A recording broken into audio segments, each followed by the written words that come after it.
Hello guys, welcome back to my channel. তো আগের দিন যেখানে শেষ করেছিলাম আজকে ওখান থেকেই স্টার্ট করে চলুন। এদিকে নলিন এবং নন্দর বিবাহের জন্য পাত্রীর সন্ধান চলিতেছে। নলিনের প্রতিজ্ঞা, সে এমন বিবাহ করিবে যাহার উপমা মেলা ভার। তাহার জুড়ি এবং তাহার স্ত্রীর কাছে নন্দকে হার মানিতে হইবে। সবচেয়ে ভালোর জন্য যাহার আকাঙ্ক্ষা অনেক ভালো তাহাকে পরিত্যাগ করিতে হয়। কাছাকাছি কোনো মেয়েকেই নলিন পছন্দ করিয়া খতম করিতে সাহস করিল না, পাছে আরও ভালো তাহাকে ফাঁকি দিয়া আর কাহারও ভাগ্যে জোটে। অবশেষে খবর পাওয়া গেল রাওলপিন্ডিতে এক প্রবাসী বাঙালির এক পরমা সুন্দরী মেয়ে আছে।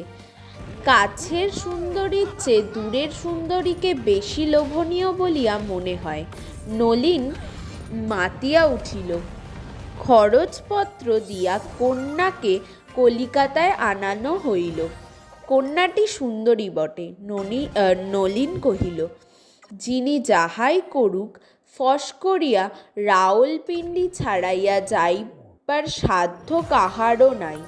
অন্তত এ কথা কেহ বলিতে পারিবে না যে এ মেয়ে তো আমরা পূর্বেই দেখিয়াছিলাম, পছন্দ হয় নাই বলিয়া সম্বন্ধ করি নাই।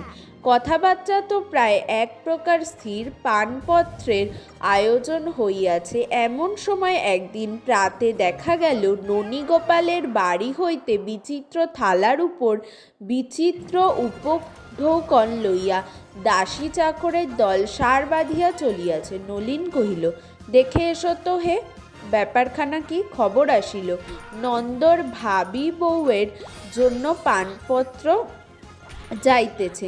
নলিন তৎক্ষণাৎ গুড়গুড়ি টানা বন্ধ করিয়া সংচকিত হইয়া উঠিয়া বসিল। বলিল, খবর নিতে হচ্ছে তো। তৎক্ষণাৎ গাড়ি ভাড়া করিয়া ছটছট শব্দে দূর ছুটিল।